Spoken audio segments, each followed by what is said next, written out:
संतोषपण ताडणं अवघात आधी दोष परिहारात त्याने कारणपूर्वक प्राणप्रतिष्ठापनांच्या करीशी हे पाणी तांबणार सोडून कुठली पण मूर्ती जेव्हा आपण घेतो पहिल्यांदा त्याची प्राणप्रतिष्ठा करायची जसं आपण जगाचं सांगितलं तुम्हाला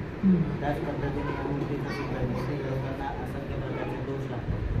कुठल्या कुठल्या लागतो मूर्ती लढवताना जो कारागीर असेल पत्राने ठोकतो नापवतो त्याच्यानंतर काय केलं त्याच्या मनामध्ये ज्या काही भावना असतील वाईट भावना असतील कोणाचे असेल ती मूर्तीमध्ये होतात. त्याच्यानंतर काय केलं त्याच्या अंतर रक्त जरी झालं म्हणजे पत्रा वगैरे लागून रक्त निघालं